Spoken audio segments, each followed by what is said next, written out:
तो नमस्कार। मैं प्रेम सिंह चौहान से आचार्य प्राणी शास्त्र आपके समक्ष फैसियोला हेपेटिका की शरीर भित्ति का वर्णन प्रस्तुत कर रहा हूँ। जैसा कि हम सभी जानते हैं कि फैसियोला हेपेटिका की जो शरीर भित्ति होती है, उस शरीर की भित्ति या बॉडी वाल में 4 परतें पाई जाती है। इसमें सबसे बाहरी परत को हम इंटेग्यूमेंट या अध्यावरण कहते हैं। इंटेग्यूमेंट की जो कोशिका होती है वो बेसमेंट मेम्ब्रेन पर या आधारिक झिल्ली पर लगी हुई होती है। आधारिक झिल्ली के नीचे पेशी न्यास या मस्कुलेचर पाया जाता है, जिसके अंदर मेसेनकाइमल सेल्स पाई जाती है। यदि इसकी बॉडी वाल का क्रॉस सेक्शन प्रकाश सूक्ष्मदर्शी के नीचे देखें तो हमें इस प्रकार की संरचना दिखाई देती है, जैसा कि चित्र में हमको दिखाया गया है। इसको मैं थोड़ा और जूम कर लेता हूँ आपके लिए। इस संरचना में यदि हम देखें तो सबसे ऊपर की ओर ये स्पाइन्स लगे हुए होते हैं और ये वाली जो लाइन है ये इसकी इंटेग्यूमेंट की सबसे बाहरी परत, जिसे हम अध्यावरण कहते हैं। अध्यावरण की कोशिकाएं नीचे की ओर ये जिस लाइनिंग पर टिकी हुई है वो बेसमेंट मेम्ब्रेन कहलाती है। उसके नीचे ये इसकी मसल्स लेयर है, ये दोनों सर्कुलर और लॉन्गिट्यूडिनल मसल्स लेयर है, और फिर इसमें ओब्लिक मसल्स लेयर है। और ये जो कोशिका है ये मेसेनकाइमल सेल्स हैं जो अपने प्रोटोप्लाज्मिक प्रोजेक्शंस के द्वारा इंटेग्यूमेंट तक आती है। इंटेग्यूमेंट्स में ये पोर कैनाल्स का निर्माण करती है, मेसेनकाइमल सेल्स है, और बाकी ये इसमें भरा हुआ जो है टिश्यू है, कनेक्टिव टिश्यू। प्रकाश सूक्ष्मदर्शी के नीचे इस तरह की संरचना देखी जा सकती है। यदि हम सबसे बाहर वाले इंटेग्यूमेंट की बात करें तो इंटेग्यूमेंट एक मोटा अपक्षमाभी माने सीलियाओं का अभाव होता है, कोशिका द्रवीय होता है और बहुकेंद्रिकीय आवरण होता है। इस अध्यावरण में बहुत सारी केंद्रिकाएं निलंबित रहती है। प्रकाश सूक्ष्मदर्शी से देखने पर एक निर्जीव क्यूटिकल की भांति दिखाई देता है, इसलिए पहले इसको निर्जीव क्यूटिकल समझा जाता था। किंतु 1963 में रेड गोल्ड, विल्स और मार्टिन 1966 इन्होंने इलेक्ट्रॉन सूक्ष्मदर्शी की सहायता से इसके इंटेग्यूमेंट का अध्ययन करा, तो इन्होंने पाया कि इस इंटेग्यूमेंट में कोशिका द्रव्य में पाए जाने वाले साइटोप्लाज्मिक अंगक जैसे mitochondria, endoplasmic reticulum, ribosome, lysosome इत्यादि संरचनाएं पाई जाती है। इसके साथ इसमें पाइनोसाइटिक वेसिकल्स भी उपस्थित होती है। इसके आधार पर इन्होंने इसे क्यूटिकल का नाम हटाकर इसको अध्यावरण या टैगमेंट का नाम दिया। ये टैगमेंट फैसियोला हेपेटिका को पाचक रसों के प्रति प्रतिरोधी बनाता है और इसमें कई सूक्ष्म चौड़े पीछे की ओर मुड़े हुए जो है सूल या सुलिका या सल्क, इन्हें कहते हैं सूल, सुलिका या सल्क, स्पाइन, स्पिन्यूल्स और स्केल्स इसमें उपस्थित होते हैं। ये शरीर की सुरक्षा और प्रचलन के लिए इसमें सहायक होते हैं। अध्यावरण में अनेक महीन छेद या पोर कैनाल्स पाई जाती है। ये पोर कैनाल्स ग्लूकोज, अमीनो अम्लों के लिए अवशोषण के लिए, साथ ही उपापचयन के फलस्वरूप उत्पन्न होने वाले उत्सर्ज्य पदार्थ हैं, उन उत्सर्ज्य पदार्थों को बाहर निकालने के लिए भी सहायक होती है।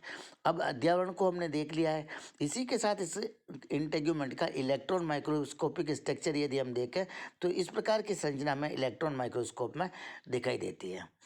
इसमें ये स्पिन्यूल्स है, ये रेड कलर से दिखाई हुई पोर कैनाल्स हैं, और गोल गोल इसमें पाइनोसाइटिक वेसिकल्स हैं। पाइनोसाइटिक वेसिकल्स पाइनोसाइटिस के फलस्वरूप बनती है, और आप जानते हैं जिसे हम सेल ड्रिंकिंग कहते हैं। यह द्रव पदार्थों को कोशिका अपने अंदर ग्रहण करने के लिए जिन आशयों का सहारा लेती है उन्हें पाइनोसाइटिक वेसिकल्स कहा जाता है, जो पिनोसाइटोसिस में बनती है। इसके अलावा इसकी जो सरफेस होती है उस सरफेस पर अनेक माइक्रोविलाई पाए जाते हैं। इंटेग्यूमेंट में उपस्थित एंडोप्लाज्मिक रेटिकुलम, माइटोकॉन्ड्रिया, उसके नीचे सर्कुलर मसल्स, मस्कुलेचर आ गया। ये इंटेग्यूमेंट कंप्लीट हो गया तो उसके नीचे वाला पोर्शन मसल्स लेयर, सबसे बाहर की ओर सर्कुलर मसल लेयर, उसके नीचे लॉन्गिट्यूडिनल मसल लेयर, और फिर अंदर की ओर ये मेसेनकाइमल सेल्स है। मेसेनकाइमल सेल्स जो होती है मेसेनकाइम में निलंबित रहती है, इनको टैगमेंट सिक्रेटिंग मेसेनकाइमल सेल्स कहते हैं, क्योंकि ये कोशिकाएं लंबे लंबे प्रोटोप्लाज्मिक प्रोजेक्शंस के द्वारा टैगमेंट से जुड़ी रहती है और इनके द्वारा स्रावित जो पदार्थ होता है वो टैगमेंट को स्राव बनाने का कार्य करता है, इसलिए इनको टैगमेंट सिक्रेटिंग मेसेनकाइमल सेल्स कहा जाता है। एक टैगमेंट सिक्रेटिंग मेसेनकाइमल सेल्स जो है बड़े आकार की कोशिका होती है, उसमें न्यूक्लियस पाया जाता है, न्यूक्लियर आवरण के द्वारा यह आवृत रहता है, उसी में गोल्जिकाएं भी उपस्थित होती है। हमने इस टैगमेंट को पढ़ लिया था। उसके बाद अब हमारे पास आ जाता है टैगमेंट जिस संरचना पर स्थित होती है उसे बेसमेंट मेम्ब्रेन कहा जाता है। बेसमेंट मेम्ब्रेन जिसमें स्पष्ट होती है और ऊपर की ओर अधिक स्पष्ट दिखाई देती है और नीचे की जो सीमा होती है उसकी अस्पष्ट होती है, ये अम्लरंजी होती है। यदि हम इसके मस्कुलेचर को देखें इसके बाद, तो मस्कुलेचर में सबसे बाहर की ओर इसमें पाई जाने वाली पेशियों को सर्कुलर मसल्स कहते हैं। उसके नीचे जो है लॉन्गिट्यूडिनल मसल्स पाई जाती है और सबसे अंदर की ओर इसमें ऑब्लिक या विकर्णी 3 प्रकार की ये पेशियाँ पाई जाती है। जब सर्कुलर मसल्स में संकुचन होता है तो ये डोर्सोवेंट्रली जो है चपटा होता है, और लॉन्गिट्यूडिनल मसल्स में संकुचन होता है तो अग्र से पश्च सिरे की ओर ये संकुचित होता है। इसमें पेशियाँ इसके अलावा मुख के चारों ओर पाए जाने वाले जो चूसक है उसमें अरीय तंतुओं के दृढ़ बंडल पाए जाते हैं जो कि इसके सकिंग अपरेटस को निर्माण करने का कार्य करते हैं। पेशी विन्यास के बाद सबसे अंदर की ओर इसमें मेसेनकाइमल सेल्स पाई जाती है। मेसेनकाइमल सेल्स जो होती है ये मेसोडर्म की बनी हुई होती है, और जितने भी इंटरनल ऑर्गन्स हैं उन इंटरनल ऑर्गन्स के चारों ओर ये कोशिकाएं भरी हुई होती है। इस प्रकार ये एक खाली अवकाश को भरने वाली कोशिकाओं के रूप में यानी भरण पदार्थ की भांति भी कार्य करती है। मेसेनकाइमल सेल्स डेली व्यवस्थित होती है। इन मेसेनकाइमल सेल्स के बीच बीच में स्थान स्थित होता है। इसमें एक केंद्र की या द्विकेंद्र की असंख्य कोशिका होती है। कोशिकाओं के बीच में अंतर्कोशिकीय अवकाश पाया जाता है जिसमें अंतर्कोशिकीय द्रव भी हो सकता है। इन कोशिकाओं का कार्य इसके शरीर की अंगों को अवलंबन प्रदान करने के साथ साथ संवहन का एक माध्यम प्रदान करने का कार्य भी ये कोशिका करती है।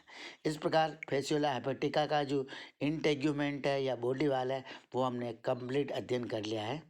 आप इस मैं एक असाइनमेंट गृह कार्य देता हूँ कि फेसियोला हेपेटिका के बॉडी वाल का नामांकित चित्र बनाते हुए वर्णन कीजिए। ये कार्य करके आपको व्हाट्सएप पर शेयर करना है। Thank you for watching this video.